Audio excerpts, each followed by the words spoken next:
Hey everyone, Angelo here, Hollywood filmmaker, greatest screenwriter in the history of the world, recovering hobo.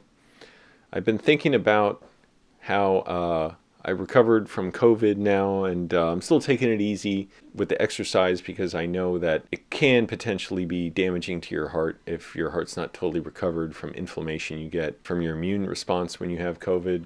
I don't know all the science of it, but one of the symptoms I was having of COVID was the brain fog.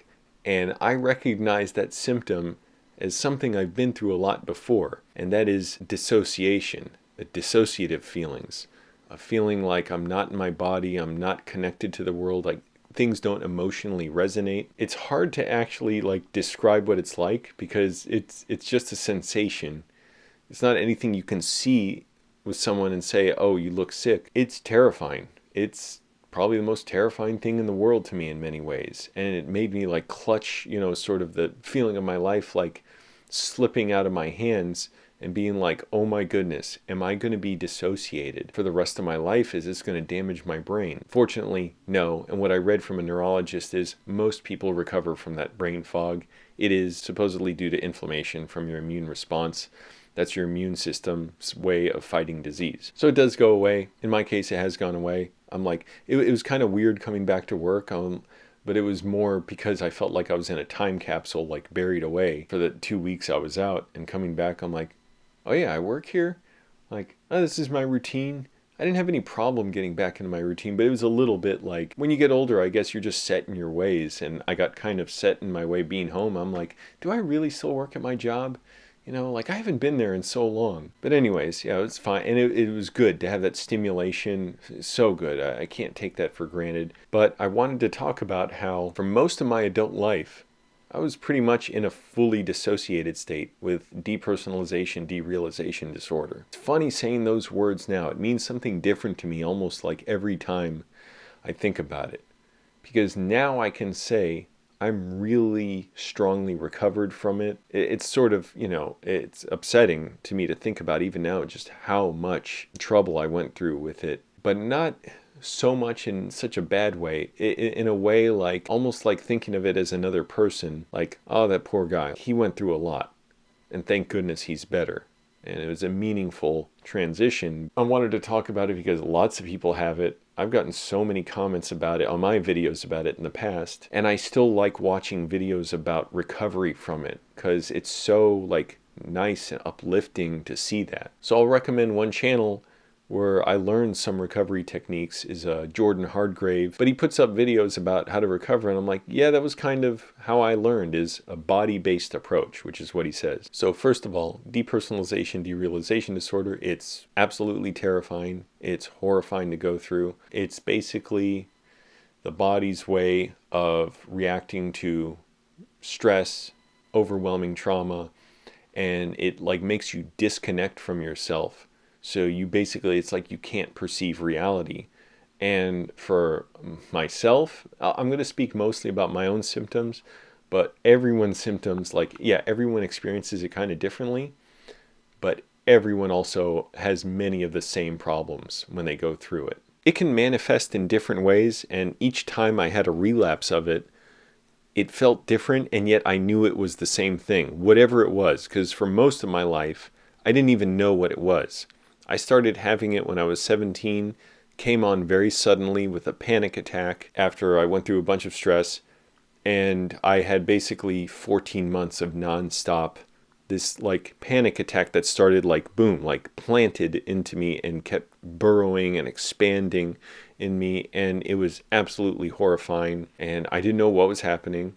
I didn't know what mental health was. I literally thought God was trying to destroy me. I was having almost delusions about God trying to rip me out of my body and stuff. And I had a lot of religious indoctrination when I was younger that didn't help. Ultimately made me who I am, to be rid of it, to be free of it. And I can finally say that, now it doesn't affect me. Now, it's just a genuine curiosity to me, religion. It was absolute terror. And I felt like, here I am, 17. I don't even know what it's like to have my life. And my life is going away from this thing every day, just circling a drain, going down and down, meaning I could just sense. I was losing my ability to perceive emotions, to have like movies resonate me, to be able to function normally, to have normal relationships. It was getting excruciatingly painful by the end of it, to the point where I was almost like couldn't enjoy food, like I was getting strange tastes in my mouth and losing the ability to even like just enjoy any simple pleasure. It was absolutely horrifying, especially towards the end of it. And I kept getting these like almost like delusional thoughts. Supposedly they're not true delusions, in that when you have DPDR, you don't actually believe them, but you're afraid they're going to become like hallucinations. Instead they're just very powerful, intrusive thoughts. It shuts off your ability to the part of your brain that can see a future where you're not having DPDR, because you're basically in like a freeze response, like a freeze state. Your body is just shut down to, preserve you from any feelings of pain or whatever it is. And it can be induced by physical stuff too, like a car crash or a death, or someone else's death. I guess that would be an emotional impact, but like car crash or a traumatic physical event, or even a bad drug episode. But usually it would be after something else in that case, like you've accumulated a lot of bad problem solving skills and not learned to cope well, and then something else hits you and it comes out. And it was really, really horrifying. And the short of it is, I don't know how to just keep describing symptoms. It's like reality doesn't seem real, and I was getting more and more in my head, and it's the body's way of coping, but I didn't know that. So I thought I have to dissociate from these dissociative symptoms, not knowing even the word dissociation, I don't think, by that point, by trying to escape them. But think about it, that's an incorrect strategy, because now you're trying to dissociate from the fact that you're dissociating. And gradually over many years, I would come out of one episode totally changed. I was like, wow, that was horrifying. And just having like a darker view of the world each time, it was just horrible. I was so miserable, so depressed. So even when I was like recovered, I put it in quotes, the problem was each time that my recovery wasn't solid. It was basically just time, getting it, like spending a year sick each time, and then eventually coming out of it.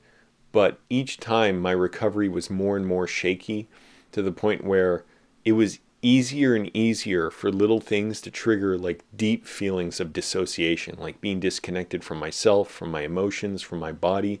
And I would have to constantly run from those triggers, which could be anything related to a lot of things, but it was like Christianity, Catholicism, any kind of Christian church was like a big one for me. Christian imagery, iconography, it was just horrifying. And once in a while, if I'm getting like a twinge of dissociation, thank goodness, I just know how to deal with it so much better now. It'll still like vaguely like, oh, wow, I'm getting a little rocked by, this trigger for me. And I know, okay, that means I got to get into a healthier routine. And basically spent my 20s going in and out of major dissociative states, where I'd be just basically sick, horribly sick for a year with this disorder. I went through it again at 22 to 23. That was maybe the most painful one in a way, because I just had this incredible feeling of emptiness where it just nothing resonated. I could not enjoy movies. And I wanted to be a filmmaker before that. And it was just horrifying. It was the most horrifying thing in the world in a way. And I know that sounds strange. Well, it's just you can't enjoy movies. I couldn't enjoy anything. I didn't enjoy talking to people. I didn't enjoy sleeping. It wasn't depression. It was this gaping feeling like there's nothing in me to resonate with. It was excruciating. When I came out of it, I was very traumatized.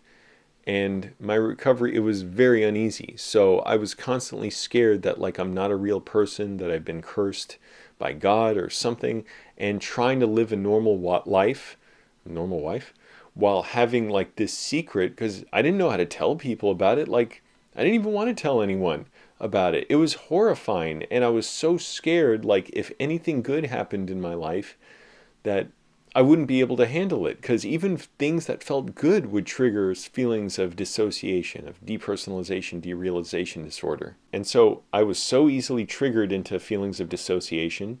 And sure enough, a few years later, by the time I was 27, I relapsed horribly. I had an anxiety attack. It was super weird. I was in a hotel in Atlanta. I was doing videography work, and I could feel myself creeping downward as far as my resiliency against dissociative symptoms. Again, had no idea what this was.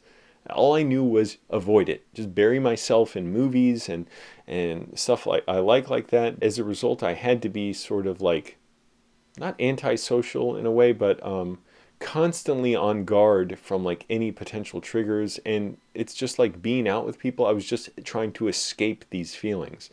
And so even when I wasn't in a fully relapsed state, I was constantly in a dissociated state. It was horrible. It was a horrible existence. I'm glad there are good things I could take from it now because I'm so much better. And even today, I'm like, oh, I got to work on my routine a little, my mental health, not fixate on negative things. And then at 27, I just had an awful relapse where I got so sick. Within a month, I couldn't drive because it was like I was losing my ability to perceive reality and to be able to function in a car. I just could not stop at red lights. I didn't run red lights. I stopped driving. And I literally had to pull over 40 miles from my home and ask someone to come get my car and then for someone else to get their car to drive me home because I was just horrified. Like I could not process the red light, and I knew I was like, I'm not going to be able to drive well. I'm like, it's hard to explain. But I wondered, am I going insane? Do I have epilepsy? Do I have schizophrenia, bipolar disorder, all this stuff? And the next 9 months, or next 8 months, I went through like 9 months total, were just, it was the most sick I've ever been, in a way. I had to stay home, couldn't work. I thought my life's over. That's it. Like, I don't know what this thing is. It is absolutely horrifying. I was getting to a point where I couldn't sleep more than like 45 minutes a night. I was in so much excruciating pain. It felt like a knife was in me. I was pacing uncontrollably back and forth like 23 hours a day. And if I didn't pace, it was excruciating, but it was excruciating anyways. Some days I could barely eat a spoonful of food because I'm like having all these bizarre symptoms. I didn't know what was on TV. Like I would see it and be like, I didn't even understand they were people. I was so disconnected from myself. It was excruciating. And the compulsive pacing, I think that's called akathisia. And that could have come from a medicine I was given when I stayed at a mental hospital for a few days during that point. It was really, really low. And my emotional, anything connection to reality was like gone. I was like, I don't understand how people are driving on the road. You know, how can they get to work? How is everyone not shaking like this? But month after month went by. First, I was just getting worse and worse. And from like August, I got that anxiety attack and got sick. And it was scary being in Atlanta, like knowing I'm getting sick and I have to somehow function. I'm in so much pain. It progressed to by a month. I couldn't drive. I had to quit working. I had to tell my videography client, he was the person I was working with in Atlanta, I can't work for him anymore. I don't know what's happening, but I'm getting very sick. Got more and more sick until basically I'd say maybe like November. Yeah. By January, I was able to sleep a full night, and I could only sleep during the day. So I'd stay up all night and then sleep during the day, and it hurt and it was sad, and I felt like I'm a failure to the people around me. And anyone who ever liked me, I must be a failure too, because I've let everyone down. Like I can't be anything for anyone ever. I thought, well, that's it. My life's over. I'm going to live like this the rest of my life. I'll be sick. I'm going to watch everyone around me die. And while my emotions were just like shredded up and just evaporated, I could not process reality well. And I'm trapped in this horrible condition that is doing this to me. And January went by, then February, in March, and I just making the tiniest, like opening an aperture slowly, the tiniest bit of progress where then I could start taking the bus to my therapist and psychiatrist appointments. I was going to the county where it's like you could pay $1 for each visit. And eventually I could start walking around on my own. And I was applying for disability with a lawyer, and I wanted to walk. I walked like 4 miles, I think, to her office to apply. And the first meeting there, I was like, yeah. And she was walking me through it, and went back for a second meeting and noticed I'm feeling a little better, but I'm still applying. And basically, and then I was able to drive again. I was like, I want to go drive to the bar. Went and drove to the bar. It was just interesting to see my life wasn't totally over. I could not work yet. I was not well enough. And eventually, after 9 months, one day I was just walking around Ballston in Arlington, Virginia. It was like 8 in the morning. I realized, oh, I can work again. And I called my videography client. He didn't pick up. He called me back. I said, hey, I can work for you again. I'm not 100% everything, but like as far as my own internal state, but I was like, I don't think I can fly yet, but can I work for you again? And he was happy to. I worked for him for like another year. First, we had like a big celebration dinner, him and the other people at the agency I worked with to go meet me. And I didn't know if I'd be able to hold a conversation because I had not really held a normal conversation in like a year or 9 months. Everything I said was just related to my symptoms and the pain I went through. I was just, oh my goodness, this is horrible. And it still took a while to get back to myself. And basically I went another, that was end of 2013. I was finally getting recovered. It was another year before I could sleep a full night, though. I lost the ability to sleep a full night. I was sleeping 3 or 4 hours a night for a year. That was really scary and painful. I don't know how I got through that. I was literally falling asleep standing up sometimes. And again, sort of got out of it, and I'm like, wow, okay, well, I guess I got to keep going, got to keep doing stuff. Went back to videography, became a bouncer because I knew I didn't want like any kind of regular job, and that was the closest thing I could get to just not doing a regular job, and was a bouncer for 5 years. And even then, I was a little more resilient. I was like, I don't think I'll ever get that sick again. But things were like, it was still affecting me. I still had horrible triggers sometimes. And then finally, I think like 13 or 14 years after I initially had my first panic attack, first DPDR episode lasted a year and like 4 months or 3 months or something. I went through an experience. I had an actually good experience. I got to spend time with this woman I really liked, but I went totally numb and dissociated for 2 weeks. And it was so hurtful. I'm like, why can't I just feel something good without it being like overwhelming me and shutting me down? And I looked up my symptoms, and that's when I first came across depersonalization-derealization disorder. I wasn't even sure I had it yet because I always thought, I had been diagnosed, like, I don't know how officially, like unofficially, with bipolar disorder, schizophrenia. But it's like, well, I also was unmedicated for years and didn't do any treatment for it. How do you have those and just, it didn't make sense. Like it comes at certain times. And I was like, I'm not sure if I have that. And eventually I just sort of crept in that I have it, but I didn't know how to deal with it. And the videos I saw, it's like the treatments they recommended didn't seem that effective for me, like distraction and stuff. And then finally I came across Jordan Hardgrave's channel, but I didn't really know what to do, like how to cope with these feelings when they came up. And eventually I had a relapse again. Thanksgiving 2019? Yeah, it actually was. Thanksgiving. I was in a hotel room while I was homeless, wanted to enjoy my Thanksgiving, and had a low-grade anxiety attack. And I was like, oh no, I can feel this happening again. And it was horrifying. And you can see my videos from that point. I was basically making videos every day about how horrible my symptoms were. I was really scared it would get as bad as last time and that I would have to lose my car. And I literally tried to go to the ER multiple times to say, hey, can I get checked into the hospital, like the mental hospital, because I don't know if I'll be able to function, because I think I'm going to get more and more sick. I have DPDR. I know that now. And they wouldn't admit me. They said basically unless you're critical at that moment, like you're threatening your own life or something, you can't. I'm like, okay. And also I'm scared of being in here because it's not a pleasant place to be. Even though, at the mental hospital I was at before in Virginia, they treated us really well. It was still traumatizing, and it still gives me anxiety to think about being locked up there. That time I tried to take recovery more seriously. And I was already getting into a healthier routine, and that helped, just to like habitually do things that better myself. Get up early, exercise. I didn't know how to exercise right. I was going to the gym every day, not having gains, not losing much weight. So I know better how to do all that now. It's getting up early, trying to do things to be connected with my body, trying to stay in my normal routine, even though it was so painful, working on film sets, dissociating, feeling so hurt, and I couldn't write. That was very painful. I couldn't write like screenplays for 5 months.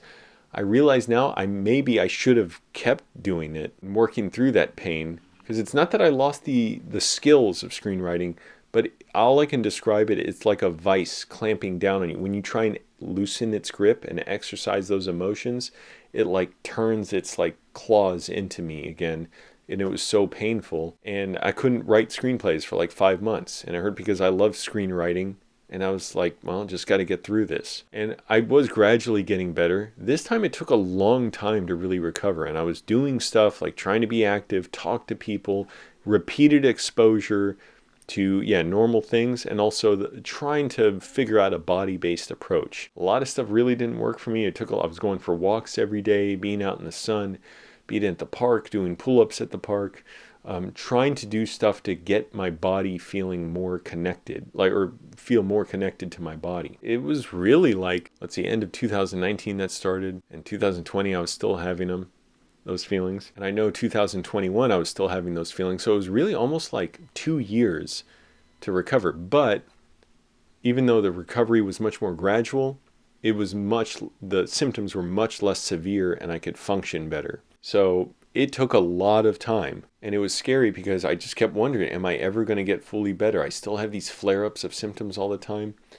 One big thing I realized that helped me, and even though it took so long to recover, was don't dissociate from the feelings of dissociation, just accept them.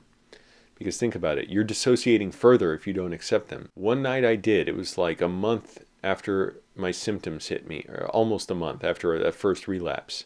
I just accepted. Because I was like, I'm having these horrifying thoughts. I want to push them out, but I have no strength to. I just cannot. And I just decided, okay, I'm going to accept them. And if I'm ripped out of my life and I can't live my life, so be it. I can't. And that's not what happened. I thought I would go insane. Pretty much everyone with DPDR, I think, fears they're going to go insane. It never actually happens because you're not going insane. But that was my fear. And your brain, you stop functioning normally. Like, you can't process the fact that, you're not going insane. You're having a DPDR episode. No, every time it's the same panic. Like, is this going to last forever? Am I going to go insane? Am I ever going to function again? Well, I accepted this very intrusive, unpleasant thought I was getting. These compulsive thoughts about, religion and stuff, saving the world and all that. And instead of just being consumed by it, what happened, I just felt this huge discharge of that tension and energy in the form of goosebumps all over me. And it literally felt like a poison leaving my body. And that's when I realized, I was still dissociated. I was not recovered. This was only a month in, and it would take another 4 months before I could even write again. And even then, it was still another year and a half to really feel like I was kind of back to myself, feeling good. And even longer to sort of just piece together the other parts of my life, having a social life, not being so bitter and angry about what I went through, and the loss, just feeling like this big hole in my life I was dissociated so long for, like missing out on so much of my life. Now I can view that much more constructively. I realized accepting that helped, and what I now know looking back is it was probably helping me feel more connected to my body. And now I very rarely, basically, it took a long time. And I have a good routine now, and I eat better, cut out sugar, cut out a lot of stuff.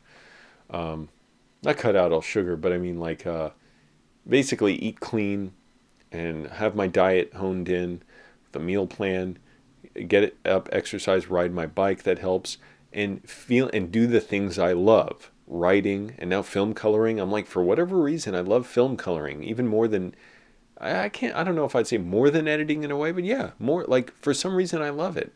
And I'm like, I know most people find it incredibly tedious, but I love it.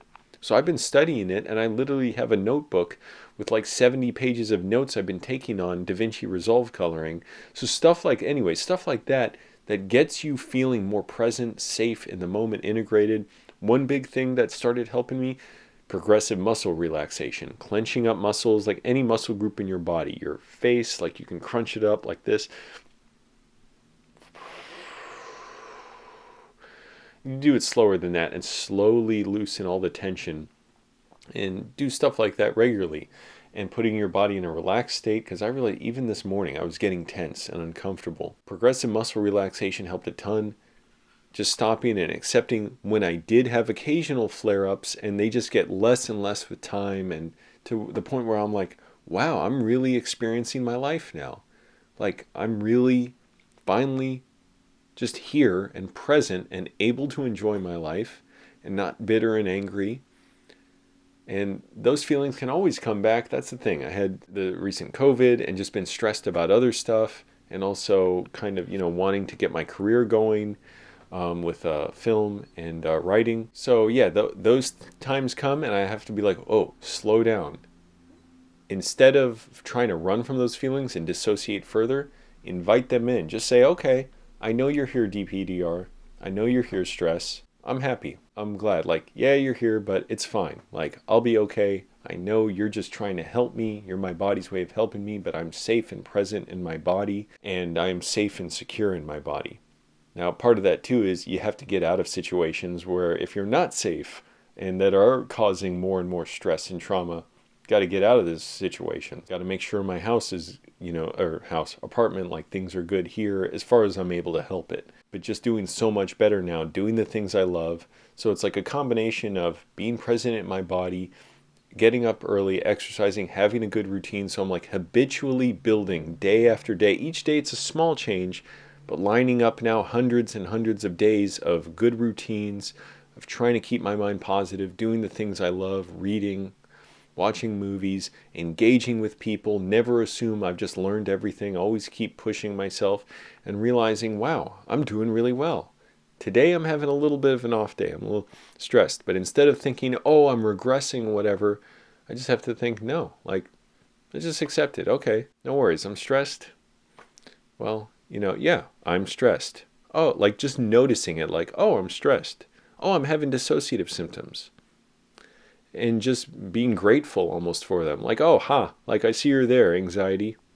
Okay, no big deal. Sometimes it's overwhelming, but again, working through it, accepting it, even trying to make these videos was helpful to me. So, body-based approach, changing your lifestyle to be healthy. For me, I need a strict routine, getting up early, even if I didn't sleep a lot. I'll sleep, the next day, doing the things I love, going after, growth in the things I love, like writing, filmmaking, film coloring, editing, all that stuff, making my videos. How can I live better here? How can I clean up better? How can I do whatever better? And keep a good diet, like have my diet dialed in with my meal plan, exercise plan, even though I'm not exercising yet because of COVID. But now I know, I can get back in the shape I want to, no problem, because I know how to exercise now and recover and have the nutrition to support myself. Drink plenty of water. Avoid stimulants if it's, going to be damaging to you. I drink coffee with low caffeine, tea with low caffeine.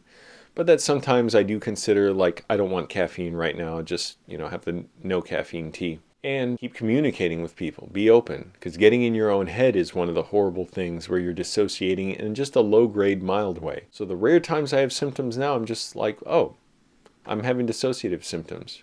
No big deal. They pass so much more quickly, and I'm so much more fully recovered and just so much more whole as a person doing the body-based approach, like everything I said, the daily routine, healthy living habits, eating habits, progressive muscle relaxation. You can clench your back or your arms, your biceps, triceps, forearms, like hold in for a few seconds. I hold my breath. So 1, 2, 3, 4, 5.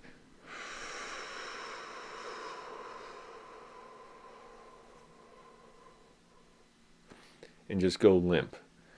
And that discharge of energy, it's like you have to get your body feeling good first, and then the mind recovers with it. You see, I even sound better after doing that little exercise. I'm going to do some after this video. So that's what it's been like to live in a fully dissociated state for most of my adult life, like 17 years or something. But it's gotten so much better. And I'm like, I had to line up day after day, hundreds of days to get better. But it is possible to be fully recovered. I still have, things in me that trouble me about just my life and other things that have been in my life. But I realize that approach is so much more helpful to me to when I'm reintroduced to the same situations that would trouble me before.